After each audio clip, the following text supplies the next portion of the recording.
히브리서 강론 이제 마무리가 되고 그 다음 서신이 야고보서입니다.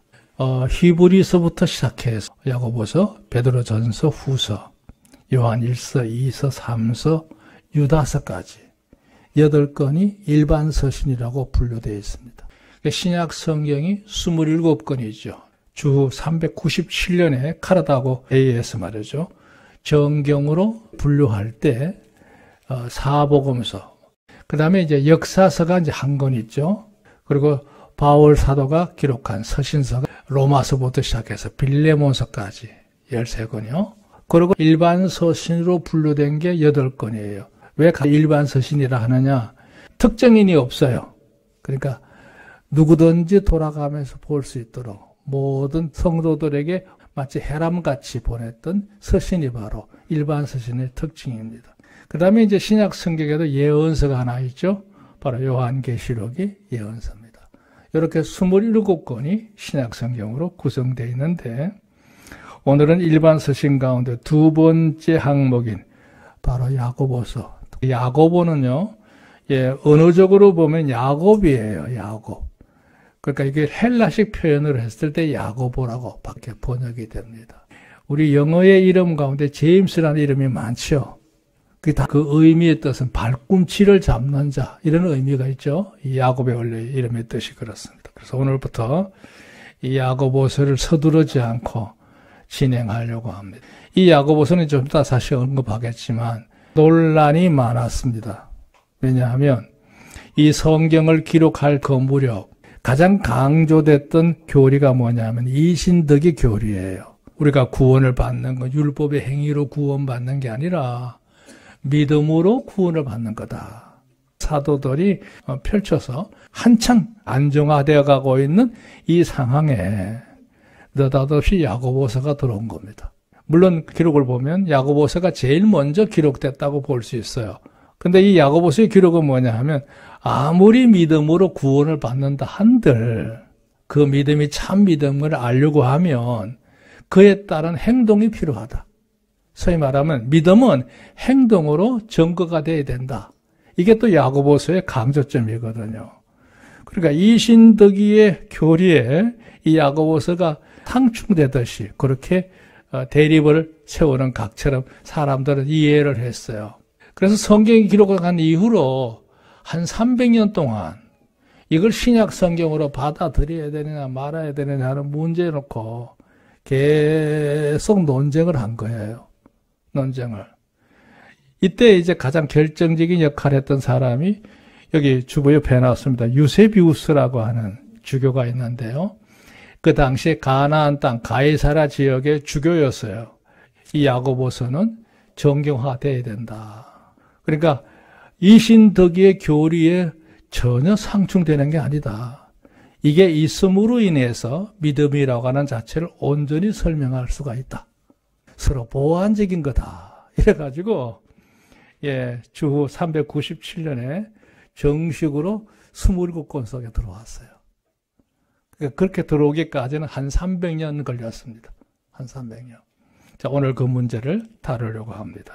자, 오늘 첫 시간이기 때문에 간단하게 4절까지만 내용을 설명하면서 첫 번째 떼지 야고보서의 개요입니다. 그걸 우리가 상식적으로 아는 게 중요해요. 1번 보세요. 야고보서는 베드로, 요한, 유다 서신서와 함께 일반 서신 또는 공동 서신으로 불리는 8권 중에 하나다. 이는 다른 서신서들이 특정인이든지 어떤 교회를 수신으로 했던 반면에 일반 교회들에게 그냥 보냈던 편지가 바로 일반 서신의 공통점이다 하는 거죠. 자, 두 번째 보세요. 예수님의 형제이자 예루살렘 초대교회 지도자였던 야고보. 여기 지도자란 말의 의미가 좀 남다른데요. 이걸 감독이라고도 하고 총회장이라고도 해요. 야고보는 초대교회 일대 감독입니다. 일대 감독. 천주교에서는 베드로다 이렇게 얘기를 하는데요. 진짜 예루살렘 교회 일대 감독은 야고보입니다. 신약 성경이에요. 야고보가 4명 나오는 중에 이 야고보. 그는 예수님의 육신의 동생입니다. 그러니까 마리아가 낳은 아들이에요. 이걸 놓고도 또 논쟁이 많아요. 왜냐하면 특히 천주교 같은 경우는 성모 마리아의 고귀성을 높이려고 하니까 그 예수님 낳고 나머지 아이들은 안 낳았다 이렇게 정론화시켰어요. 근데 그거는 틀린 말이에요. 예수님 외에 다른 형제들이 한 5명 정도 더 있는 걸로 보고 있어요. 왜냐하면 이미 복음서에도 그런 문제에 대해서 언급하고 있거든요. 오늘 그 다 할애하지 않겠습니다. 어쨌든 간에 이 야고보는 여기에요. 예루살렘 초대교회 오순절 역사가 일어나고 난 이후에 수많은 사람들이 예수님 앞에 와서 회개하고 침례받고 초대교회 구성원이 되잖아요. 그랬을 때 그 교회를 대표하는 감독이 바로 야고보였어요. 당시 사도들은요, 사내들인 공의 핍박이 너무 심했기 때문에 예루살렘 지역에 거주할 수가 없었어요.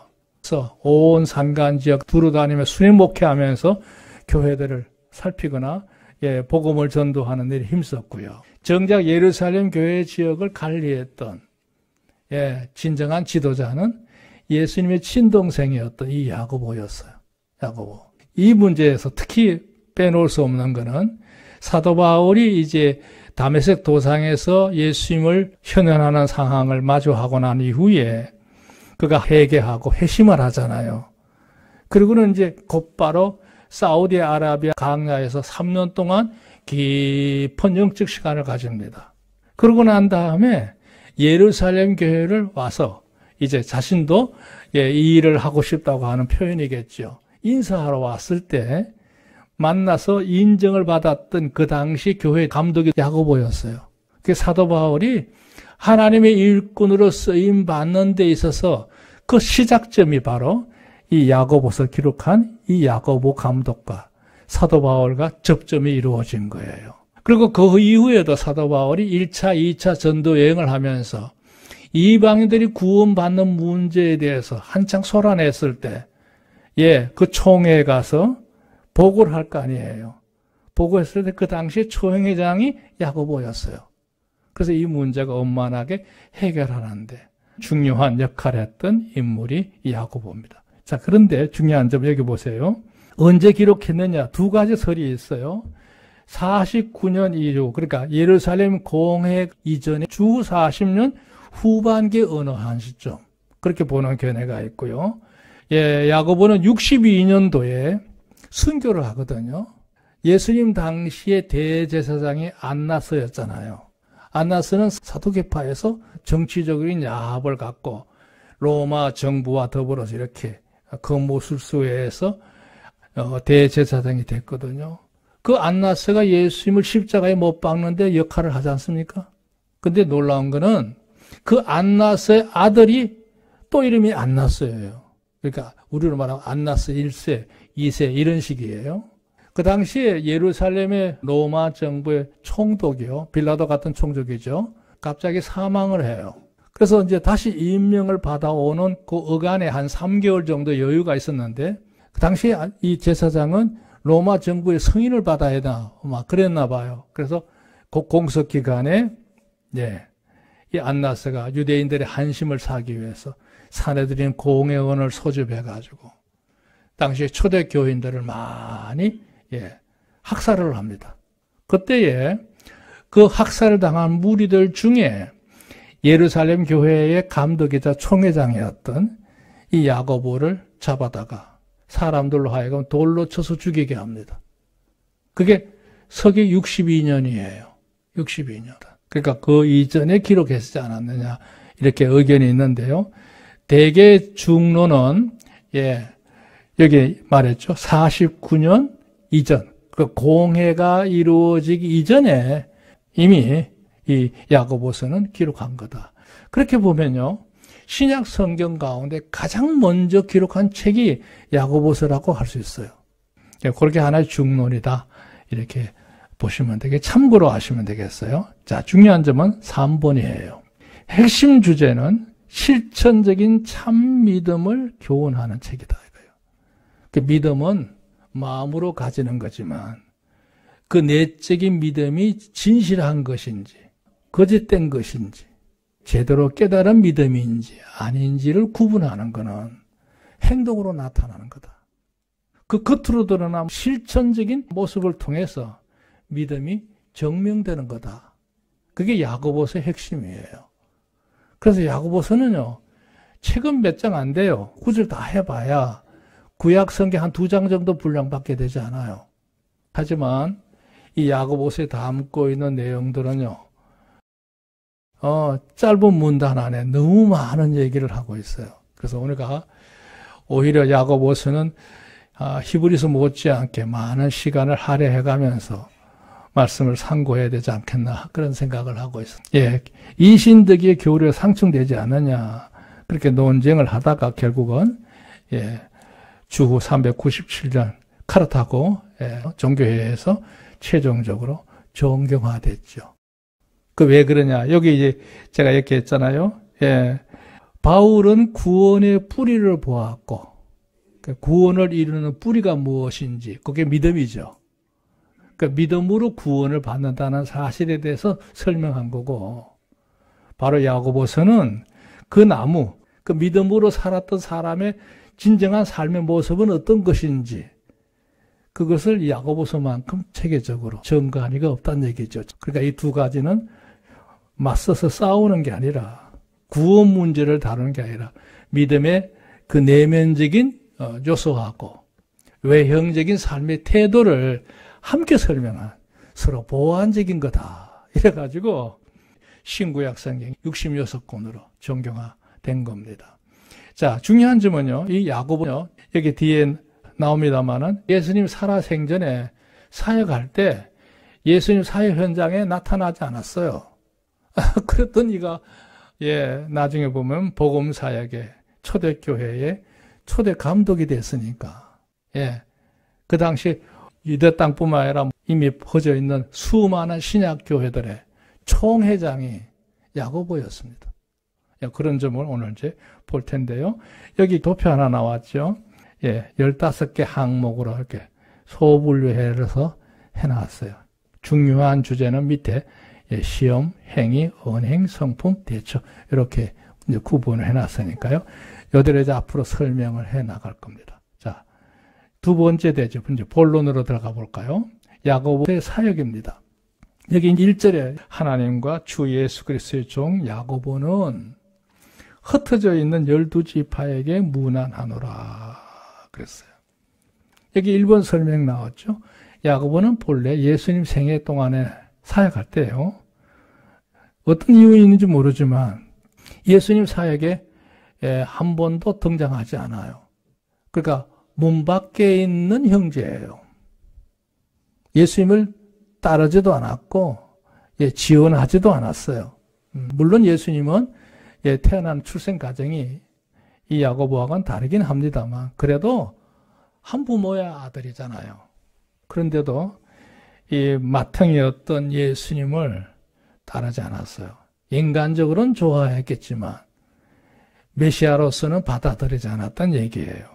그러니까 이 야고보는 유대교 사상이 철저한 사람이 아니었나 이렇게 생각이 돼요. 그랬던데 문제는 언제 일어나느냐. 예수님이 십자가 달리셔서 장사된 지 사흘 되던 날 부활하시잖아요. 부활하시고는 이제 막달라 마리아와 만나는 이후에 40일 동안 유대 땅에서 사역을 할 때에 갈릴리 지역을 다니셔요. 그러면서 그 지역에서 사역했던 동안에 중요한 사람들 있잖아요. 이 사람들 주님이 다 만나요. 그 만나는 일행 중에 하나가 바로 야고보예요. 동생 야고보에게 부활하신 예수님이 나타난 거니까 놀랍지 않아요. 골고다 언덕에 올라갈 때도 그 모친 외에는 아무도 없었어요, 형제들이. 그러니까 오히려 육친의 형제들은 예수님을 안 따랐다는 얘기예요. 그래서 주님이 그 길로 나사렛 동네에 가셨겠죠. 그리고는 야고보 앞에 부활하신 예수님 몸을 보여준 거죠.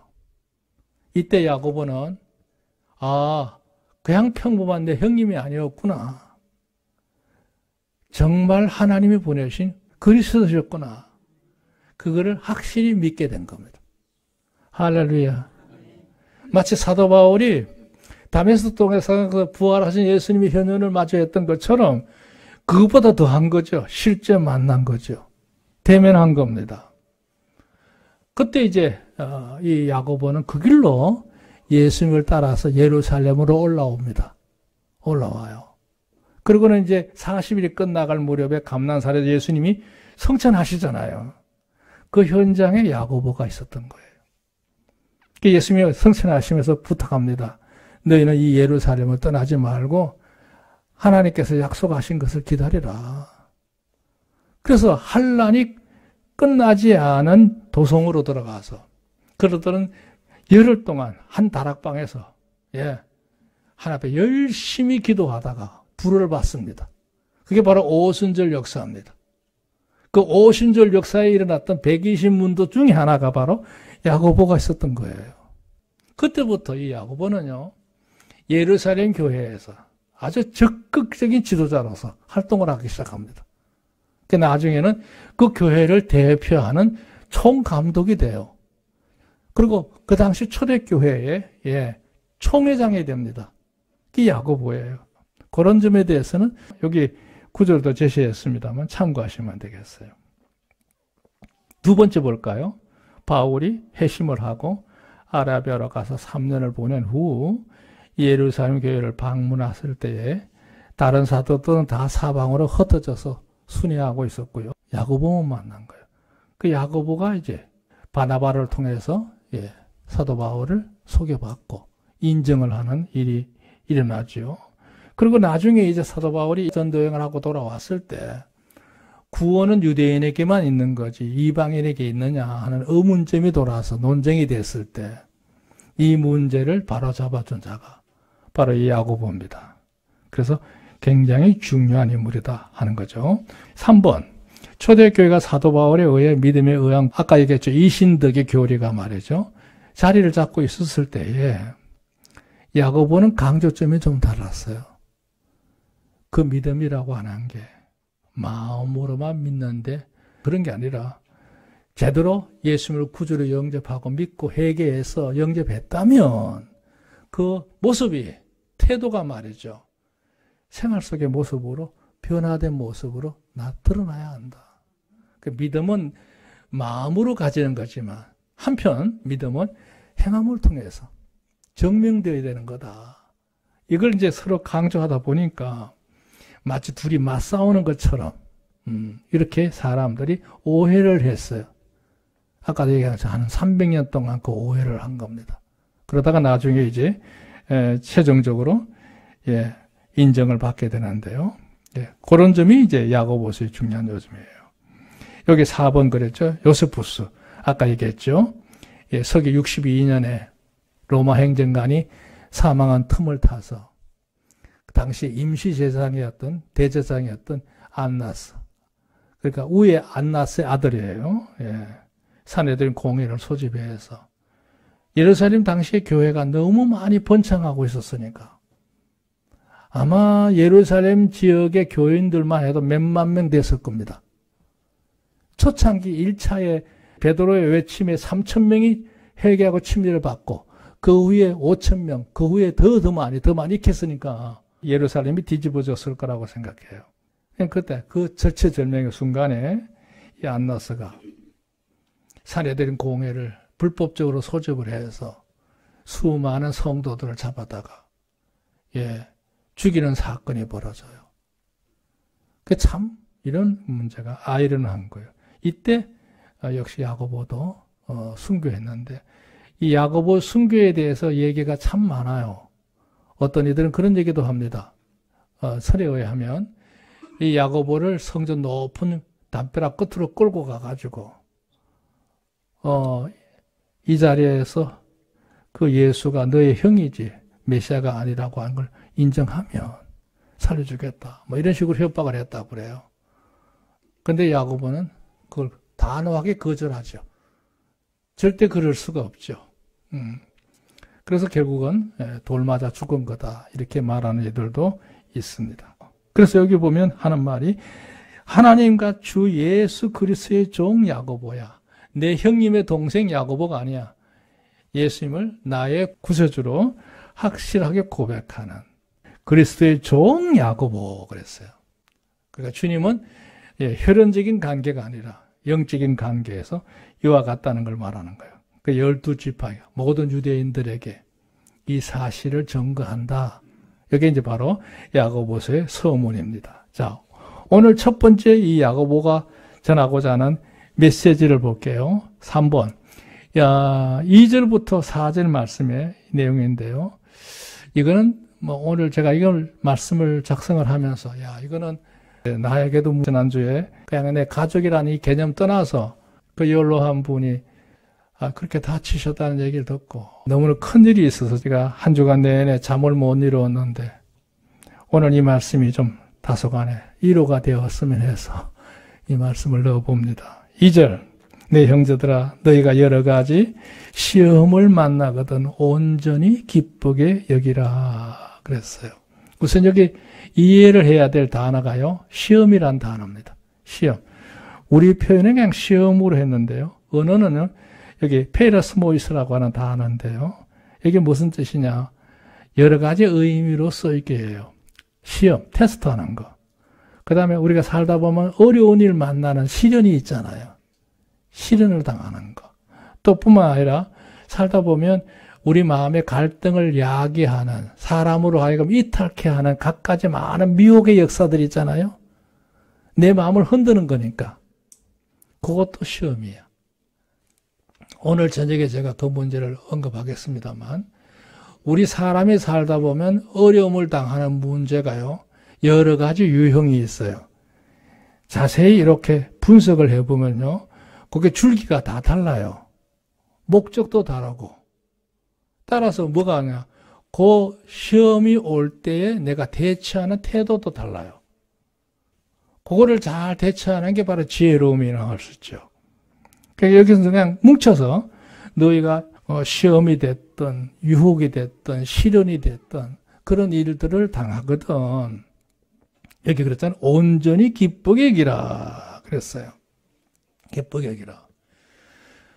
아마도 이 야고보서를 수신하게 되는 당시 유대인들 그들은 특별히 이 시험이라고 하는 문제에 대해서 아주 직접적이었을 거예요. 왜 그러냐?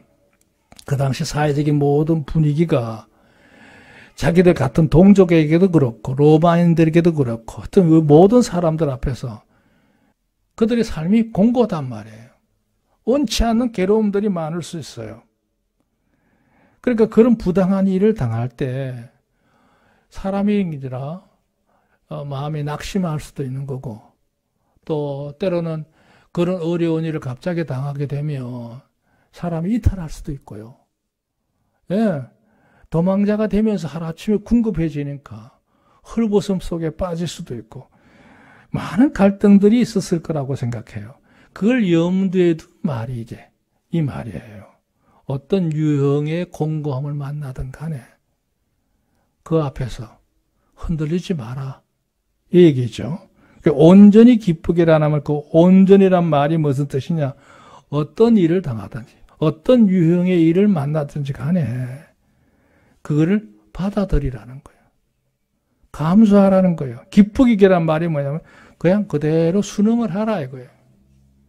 굳이 도망자가 돼서 낙심자가 돼서 이탈자가 돼서 우왕좌왕하지 말고 그거를 초연하게 받아들일 수 있는 삶이 돼야 된다. 제가 조금 전에도 예배 올라오기 전에 통화를 했어요. 몇 번 얘기를 했지만 아무래도 우리가 이분의 일을 겪으면서 서두르지 말고 우리가 할 수 있는 도리까지 최선을 다해서 초연하게 느긋한 마음으로 인내하는 수밖에 없다. 이러한 권면을 했어요. 예, 참 마음은 괴롭지만 그냥 그대로 받아놓고 차분히 내가 할 도리가 뭔가 그것만 생각하면 된다 이거죠. 아멘. 그러니까 여러분이 어떤 어려운 일을 당하거든 우왕좌왕하지 말고 그냥 있는 그대로 다 받아놓고 차분히 내가 대처할 수 있는 일에 낙심하지 마시고 불만 갖지 마시고 그죠? 내가 할 수 있는 역량을 제대로 발휘 안 한 거. 그게 우리의 태도라고 생각합니다. 어떤 것이든지, 여기 핵에 쌌을 때, 낙심하지 말고 받아들이다 이 말이야. 그대로 흡수하라 이 말이죠. 3절. 이는 너희 믿음의 시련이 인내를 만들어내는 줄 너희가 알미라. 그랬어요. 여기 설명 한번 볼까요? 시험을 만날 때 결코 쉬운 일은 아니지만, 참아야 되죠. 뭐 어떻게 해요? 감당해야 되죠. 인내를 통하여 믿음을 완성할 수 있는 기회로 온전히 삼으라는 거예요. 그런 생각을 할 수 있어요. 하나님 얼마나 충성하고 열심히 일하고 그렇게 사는 그 고귀한 생애인데 하나님 축복하시고 상급을 주시고 그 신원을 지켜주셔야지 어떻게 그런 어려운 일이 있을 수 있어요. 이렇게 생각할 수도 있잖아요. 그런데요, 성경의 큰 인물들을 보면 그들의 생에 아주 절체절명의 이 길을 다 만납니다. 그렇죠? 다니엘도 그래도 아브라함도 그랬고 다 그랬어요. 근데 그들이 그걸 놓고 우왕좌왕하고 낙심하느냐? 아니에요. 그냥 그대로 받아들여요. 왜? 나를 바라보시고 기억하시고 행하시는 하나님의 섭리가 있음을 알고 그 모든 걸 하나님께 맡기면서 감당하는 모습을 볼 수 있어요. 그 얘기를 지금 하고 있는 거예요.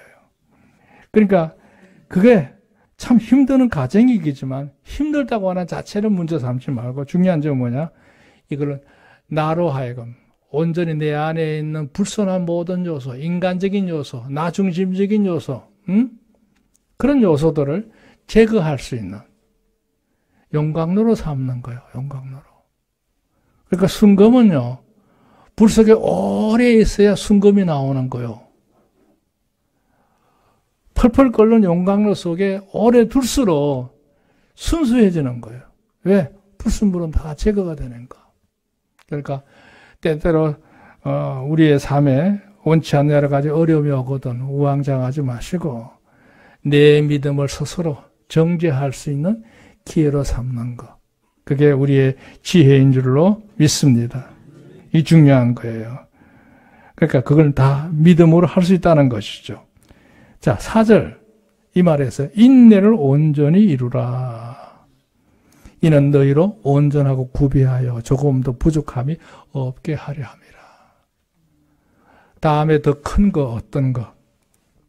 아주 중대한 거. 정말 고귀한 것. 하나님께서 내게 베푸시기 전에 내게 먼저 준비해야 될 게 뭐예요? 그릇 준비가 돼야 되잖아요. 기초가 준비가 돼야 되잖아요. 그래야 그 위에다가 좋은 걸, 집을, 큰 건물을 지을 수도 있기도 하고 고귀한 것을 담을 수 있기도 하고 또 그걸 감당할 수 있는 능력을 키워놔야 그걸 통해서 인생을 잘 운영할 수 있지 않겠어요? 그래서 저는 지금 당면한 문제보다도 그 다음에 이루어질 게 뭔가 그게 더 기대가 간다는 얘기예요. 인내를 온전히 이루라. 너희가 온전하고 구비하여 조금도 부족함이 없게 하려 함이라.